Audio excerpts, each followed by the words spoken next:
Assalamualaikum warahmatullahi wabarakatuh. Assalamualaikum warahmatullahi wabarakatuh. Selamat siang untuk waktu di Indonesia dan selamat pagi untuk waktu di Iran, Sobat FIS ya dimanapun kalian berada. Perkenalkan, aku Rosalia dari kelas 12.1 Asisten Keperawatan yang akan memandu berlangsungnya acara pada hari ini, yakni ada Education Webinar yang diselenggarakan oleh SMK Kesehatan Pat Islamic School bersama dengan Ikatan Pelajar Iran yang ada di Iran. Pada episode 1 ini, kita kedatangan tamu kehormatan yang luar biasa, live langsung dari Iran. Kak Dokter Laila, aku panggil kakak ya. Iya, siap. Kak Dokter Laila, Assalamualaikum. Waalaikumsalam. Bagaimana Apa kabarnya? kabar? Alhamdulillah baik di sini. Kamu sendiri apa kabarnya? Alhamdulillah baik juga Kak. Izin ya Kak, sebelum kita mulai, aku mau membacakan sedikit mengenai biodata diri Kakak, boleh? Boleh, silahkan. Baik, Kak Dokter Laila ini memiliki nama lengkap Dokter Laila Rahma, SSI, MBBS. Beliau lahir di Jakarta pada 21 Oktober tahun 1997. Saat ini beliau sedang menempuh pendidikan S2 kedokteran di Universitas Tehran. Sekilas pendidikannya, ternyata Kak Laila ini tinggal di Bekasi loh teman-teman. Beliau menempuh pendidikan SD dan SMA di Cikarang, lanjut S1 di Universitas Brawijaya Malang, mengambil jurusan biologi. Setelah tamat S1, beliau mendapatkan beasiswa kedokteran di Universitas Tehran.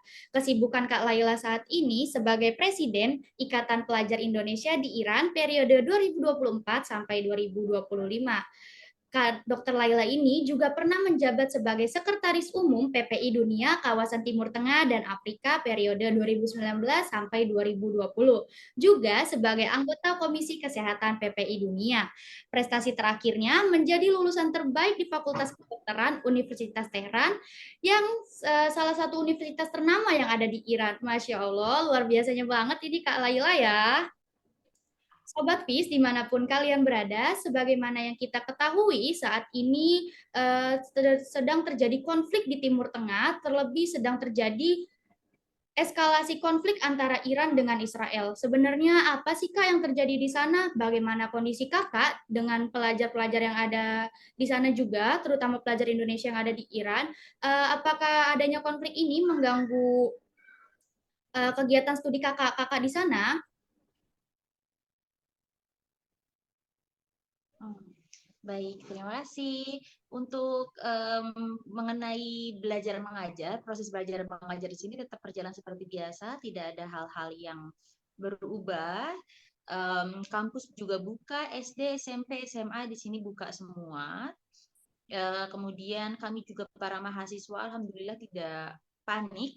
WNI mahasiswa di sini tidak panik, kemudian tetap tenang karena memang alhamdulillah dari respons pemerintah kita dari Kementerian Luar Negeri, kemudian KBRI yang ada di Iran, itu himbauannya cukup jelas gitu dan kemudian ada proses sendiri yang sudah berjalan sehingga kita hanya mengikuti saja imbauan dari KBRI dan pemerintah setempat sehingga tidak ada yang perlu dipanikkan karena ini kan memang konflik dua negara ya. Kepada Indonesia sendiri tidak ada memang karena kita tinggal di sini jadinya memang tetap harus waspada jadi nanti apapun yang terjadi kita tetap akan siap mengikuti apa itu himbauan dari KBRI dan pemerintah setempat gitu. Hmm, baik Kak, terima kasih. Jadi alhamdulillah ya ternyata baik Kakak maupun pelajar-pelajar Indonesia yang ada di sana dalam kondisi yang aman. Oh iya Kak, kalau boleh tahu nih, bisa nggak sih Kakak menceritakan sedikit kenapa Kakak memilih untuk melanjutkan kedokteran di Iran? Padahal kan sudah selesai S1 Biologi di Universitas Brawijaya Malang. Sebenarnya itu ceritanya nggak sedikit ya saya banyak kan ceritanya. Jadi sebenarnya kan kenapa saya lanjut di sini karena memang atas dasar cita-cita ya. Karena saya percaya kita itu harus bertanggung jawab terhadap cita-cita kita gitu. Saya memiliki cita-cita sebagai dokter dari sejak saya kecil dari dulu pokoknya.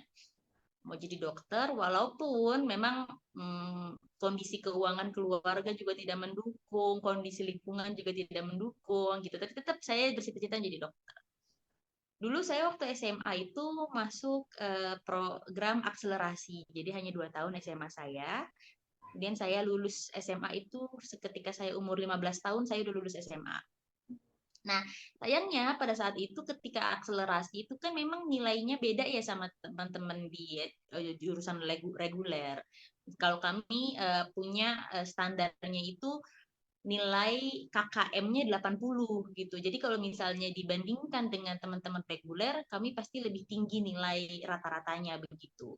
Oleh karena itu ketika ada proses namanya SNMPTN, kita itu diadu sama program akselerasi juga dari SMA-SMA yang lain gitu. Jadi untuk program akselerasi kita mau daftar kedokteran sulit, untuk masuk SNMPTN karena diadunya sama-sama akselerasi gitu kan. Ya udah akhirnya saya nggak masuklah kedokteran waktu lulus SMA. Saya coba tuh 10 jalur, saya coba SNPTN, SBMPTN, SIMAK UI, UMUGM, UMUGM unggulan, ujian masuk UNJ dan lain-lainnya, Universitas Unsut apa semua saya coba untuk jadi dokter, nggak ada yang terima sama sekali. Mau saya ke Jogja, saya kemana ujian itu nggak ada yang terima saya jadi dokter. Padahal saya lulusan akselerasi kan pada saat itu. Nilai juga oke lah lumayan. Tapi tidak diterima. Akhirnya di pengumuman paling akhir, di jalur terakhir, itu saya diterima sebagai biologi di Universitas Brawijaya. Itu akhirnya saya bilang ke orang tua saya, Mama, nggak apa-apa, Dek, ikhlas nggak jadi dokter pada saat itu kan. Tetapi Adek berjanji terhadap diri Adek sendiri. Saya panggilnya Adek ya. Adek berjanji terhadap diri Adek sendiri bahwa Adek akan menjadi lulusan terbaik dan termuda di Universitas Brawijaya ini.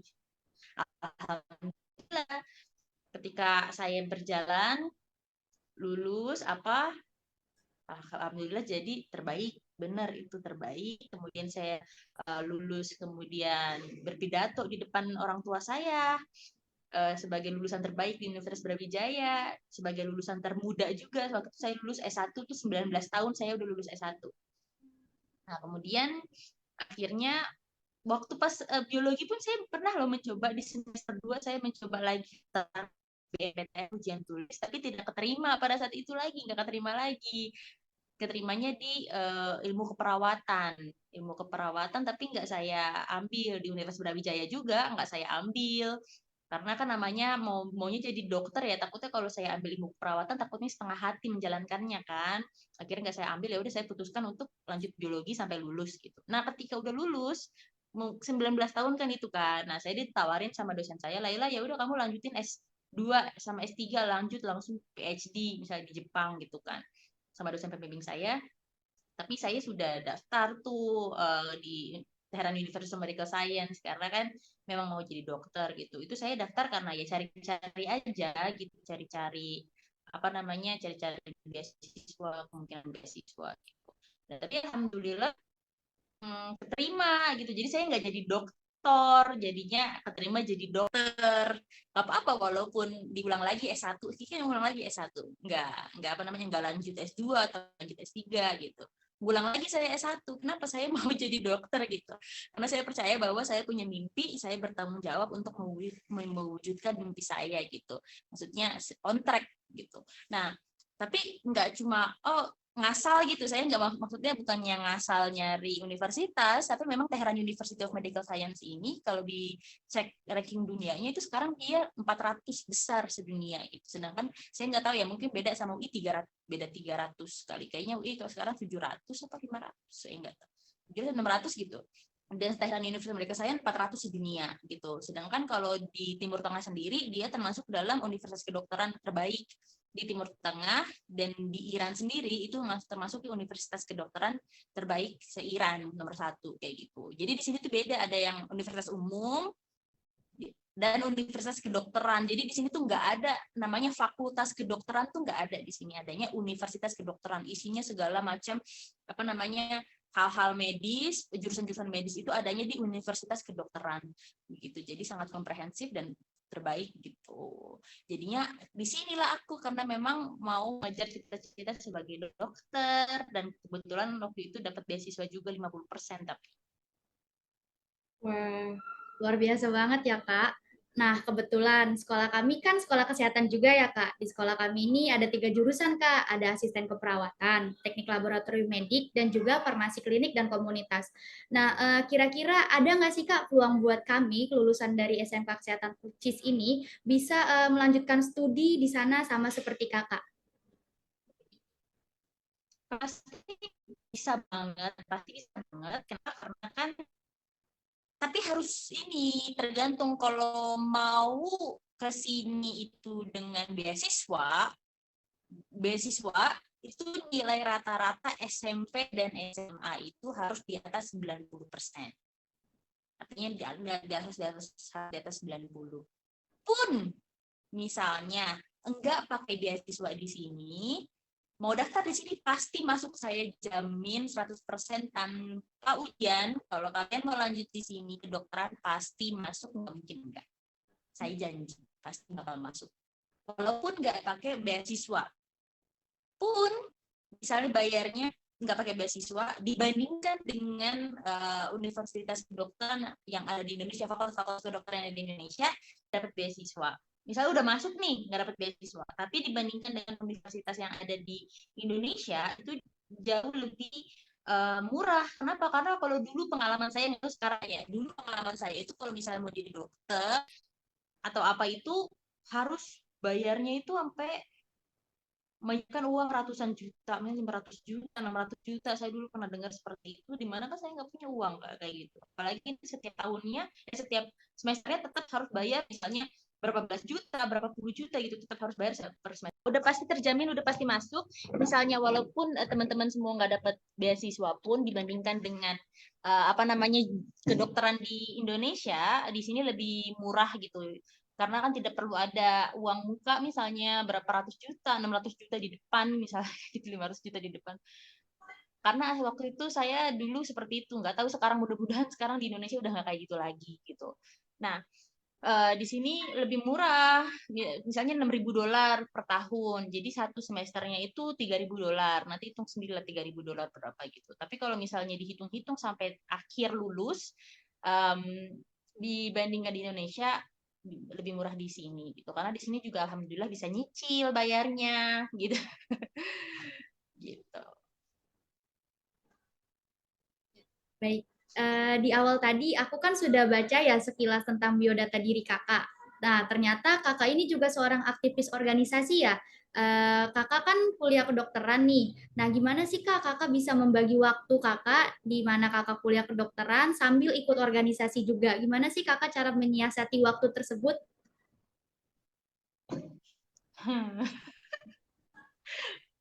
Bisa dibilang sangat susah sih, kalau nggak tahu, mungkin orang-orang lain nggak relate ya, nggak relate karena mungkin memang berbeda sekali, memang belajar kedokteran dengan belajar jurusan umum itu sangat amat berbeda, sangat amat berbeda. Kami itu setiap, bahkan 1 bulan kan, karena di sini sistemnya blok, 1 bulan itu kami bisa ujian itu 3 sampai 4 ujian per bulan, selalu setiap bulan kayak gitu, dimana satu ujiannya itu kita harus belajar segini gitu. Buku segini kadang-kadang. Jadi mungkin nggak banyak yang nggak relate, tapi ininya saya apa sih namanya, tipsnya saya itu adalah, saya tuh ketika pulang itu mau bersenang-senang. Maksudnya ketika pulang dari kampus, ketika pulang dari universitas, dari kelas itu, saya lebih memilih untuk misalnya organisasi, kemudian jalan-jalan, kemudian kuliner apa gitu, nonton film, lebih memilih seperti itu dibandingkan pulang harus belajar hal yang sama lagi gitu. Jadi ininya saya kan alhamdulillah masuknya kemarin lulus sebagai lulusan terbaik dengan nilai tertinggi, ya kan. Bagaimana saya tetap punya nilai tinggi itu? Karena misalnya gini, teman-teman masuk nih kelas, ya kan? Entah ada nanti yang masuk kelas, ada yang duduk di belakang, ada yang duduk di pojok, kayak gitu kan. Kalau saya, idenya saya itu duduk paling depan, paling tengah, gitu. Kenapa harus duduk paling depan, paling tengah? Ini ya, apa tips ya, tipsnya saya ya. Mungkin bisa bekerja untuk kalian, mungkin bisa bekerja hanya untuk saya aja. Paling depan, paling tengah. Kenapa? Karena kalau misalnya saya duduk paling depan, paling tengah, ada pressure. Pressure apa? Pressure bakal ditanya dosen, ya kan? Bakal ditanya dosen, kemudian juga apa sih namanya? Pasti bakal ditanya dosen. Gak mungkin nggak. Kalau paling depan, paling tengah pasti bakal ditanya. Oleh karena itulah saya menaruh pressure itu dalam diri saya agar jadi selama pelajaran itu saya 90% itu saya paham apa yang ada di dalam kelas. Apapun yang dosen jelaskan di dalam kelas, selesainya di kelas. Saya tidak membawa pertanyaan yang ada di dalam kelas itu pulang ke rumah. Gitu. Jadi apapun yang saya punya tanyakan, apapun yang saya tidak mengerti, saya tanya di kelas. Jadi selesai kelas, ya udah. Apapun orang tanya ke saya tentang apa yang di kelas, saya bisa jawab. Gitu. Karena saya perhatikan betul, saya catat betul. Kalau saya sih saya nyatet ya. Kalau dalam kelas, saya catat setiap kata yang dosen itu katakan. Karena kan saya di depan, fokus. Kalau saya di belakang, saya nanti ngelihat teman saya lagi garuk-garuk kepala, ada teman saya lagi megang HP, ada teman saya lagi ngapain, lagi ngobrol gitu kan. Saya kan jadinya nggak fokus gitu. Tapi di kelas itu kan cuma 1,5 jam, misal 1,5 jam di kelas. Ya udah, salah 1,5 jam itu materi tersebut masuk semua dalam otak saya gitu. Jadi nanti H-3 atau H-2 ujian, ya saya tinggal karena saya udah paham ya apa yang di dalam kelas waktu itu. Ketika saya udah paham, ya saya tinggal review aja apa yang saya catat. Oh iya, oh iya, oh iya paham, oh iya paham. Kalau ada yang nggak paham, saya refer ke buku, kayak gitu. Jadi itulah gitu. Jadi saya belajar ya hanya di kelas dan H-2 sebelum ujian H-2 atau H-1. Karena kan banyak sekali ya, makanya saya perlu H-2 atau H-1 kelasnya gitu. Jadi intinya teman-teman kalau misalnya mau studi kedokteran atau studi kesehatan karena memang bukan menghafal ya, memahami konsep itu kan penting ya. Jadi lebih baik jangan bawa pertanyaan itu jangan bawa ke pertanyaan atau ketidakpahaman itu pulang ke rumah. Jadi harus diselesaikan di kelas saat itu juga gitu. Jadi saya punya banyak deh waktu untuk bermain-main, untuk punya waktu untuk diri sendiri, untuk meningkatkan aktivitas sosial, organisasi kayak gitu. Jadi ada waktu. Kalau saya nggak kayak gitu, kalau saya pulang ke rumah dengan pertanyaan dan dengan tidak paham, saya nggak akan ada waktu sama sekali untuk organisasi gitu. Nggak akan pernah saya punya waktu untuk itu. Begitu. Oh, begitu ya, Kak. Oh ya, makasih juga ya, Kak, tips and triknya. Semoga bermanfaat juga ya buat kita semua. Nah, selanjutnya bisa nggak sih Kakak ceritakan kelebihan Iran dibanding dengan negara Timur Tengah lainnya, baik di bidang pariwisatanya atau yang lainnya? Soalnya kan pastinya kalau kita mau kuliah di luar negeri kan pasti juga butuh refreshing juga kan. Nah, bisa nggak sih Kakak kayak ngasih tahu nih tempat-tempat wisata, khususnya wisata-wisata religi yang ada di sana? Terima kasih. Kalau saya sih ini jarang ya wisata-wisata apa sih namanya hmm, di sini karena kalau wisata religi pasti ke ini ya ke haram-haram di sini kan ada makam-makamnya syuhada di sini kan hampir banyak syuhada tuh banyak di sini kan yang berperang misalnya untuk Palestina kemudian untuk ini ada kan misalnya di Syahid Beheshti itu banyak makam-makam syuhada kemudian di sini juga banyak makam-makam para maksum misalnya ada juga di sini makam Imam Al-Ghazali di Mashhad cucunya Nabi ada makam Sayyidah Maksumah di Qum, ada makamnya salah satu maksum Imam Ridho di Mashhad, kemudian ada makamnya Imam Ali Khomeini, revolusionernya Iran, ya kan? Imam imam imam di Iran. Nah, kemudian banyak lah kalau untuk wisata-wisata religi di sini. Tetapi khususnya untuk wisata-wisata bersejarah itu kan karena memang Iran itu adalah tempat dia kan Persia ya. Jadi sejarah Persia itu kan memang sudah sangat ber apa ya? Sudah sangat peradabannya itu sudah dari dulu Bahkan sebelum kita itu kan dia satu sama peradabannya Roma itu mulainya tuh sama-sama udah dari dulu gitu. Jadi di sini lebih banyak juga wisata-wisata bersejarah. Begitu. Kemudian enaknya di sini itu transportasinya murah-murah. Udah ada apa namanya? Udah ada metro. Metro di sini paling cuma 1.000, itu jauh deket, jauh deket 1.000 kayak gitu. Di Teheran sendiri banyak wisata-wisata apa namanya, wisata-wisata bersejarah juga banyak di Teheran sendiri. Kalau mau ke tempat-tempat misalnya ada juga namanya Takhte Jamshid atau Persepolis, kamu cari aja nanti Persepolis kayak gimana.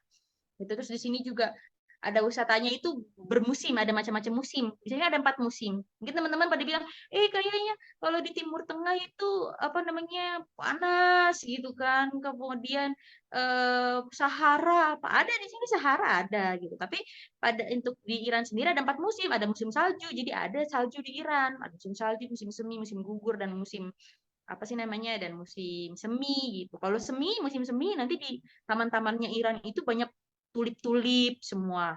Itu tulip-tulip disusun sebagaimana cantiknya itu besar sekali tamannya di Karaj. Kalau misalnya apa namanya musim salju ada Tocal, kemudian ada apa namanya Damavan, itu ada salju Albadi juga di Damavan kayak gitu karena dekat sama Gunung Everest. Dan juga kalau misalnya salju kan semuanya jadi tempat wisata dimanapun jadi tempat wisata kan kalau lagi musim salju gitu. Kemudian kalau lagi musim gugur di taman-taman itu tuh cantik-cantik semuanya kan daun-daun berguguran gitu. Kalau musim panas banyak kebanyakan diem-diem di rumah sih kalau musim panas kan kepanasan kayak gitu. Wah, ternyata indah banget ya Kak ya, Iran, seru banget deh. Nah, untuk terakhir nih Kak, bisa nggak sih Kakak berikan kami kalimat motivasi dan juga closing statement dari Kakak? Hmm. Untuk kalimat motivasi, begini. Jadi teman-teman kan sekarang masih SMA ya. Aku boleh tanya kamu umur berapa sekarang? Aku umur 17 Kak. Nah, kamu 17. Aku waktu umur 17 tahun itu udah semester akhir lah, semester 6 gitu. Nah, ininya aku itu gini, teman-teman kan sekarang sedang hidup teknologi ya. Lagi Iya. sedang hidup di gampang banget lah teknologi untuk diakses teman-teman semua nih sekarang nih Gen Gen Z ya gitu. Nah, jadi perlakukanlah teknologi itu dengan sangat bijak. Itu ini saya. Perlakukan teknologi dengan sangat bijak. Udah nggak bisa bilang, kamu bisa nggak apa namanya bikin Zoom apa namanya premium bisa nggak? Nggak ada alasan sekarang teman-teman Gen Z itu jawabnya nggak bisa itu nggak ada. Kalau dulu ada alasan yang nggak bisa gitu. Kenapa? Karena kita nggak ada internet, nggak ada informasi yang bisa kita akses gitu. Tapi sekarang teman-teman semua bisa akses semuanya. Nggak ada alasan untuk bilang tidak bisa itu nggak ada. Jadi adanya itu adalah Anda mau atau tidak untuk mencari tahu gitu. Itu yang pertama. Kemudian yang kedua itu adalah pelajarilah bahasa internasional. Bahasa asing itu harus kalian harus bisa, nggak boleh nggak, harus wajib bisa minimal bahasa Inggris. Kalau misalnya mau belajar-belajar yang lain, bahasa UN yang lain, misalnya kayak Arab, minimal bahasa Inggris itu harus bisa. Walaupun memang di website sekarang udah bisa secara otomatis translate bahasa Inggris, tapi kalau misalnya teman-teman bisa bahasa Inggris, artinya apa? Kalian bisa membuka dunia itu terbuka. Walaupun memang sudah internet bisa membuka dunia ya, tapi tetap kalau misalnya kalian bisa bahasa Inggris, nggak ada yang bisa menghalangi kalian itu pergi, terbang kemana-mana itu nggak ada yang bisa menghalangi. Kayak gitu. Dan sekarang udah ada di mana-mana media. Sekarang banyak orang mikir easy money lah. Easy money itu artinya ya udah buat ini apa namanya joget-joget, misalnya di TikTok, habis itu akhirnya dapat banyak uang. Banyak kan seperti itu juga. Silahkan kalau misalnya memang cuma ingin misalnya punya banyak uang gitu. Silahkan, tapi kita tetap harus menjadi orang yang memiliki prinsip. Gitu. Kita harus punya keilmuan, kita harus punya prinsip. Mau jadi orang seperti apakah kita kayak gitu. Uang kita itu mau didapat dari mana?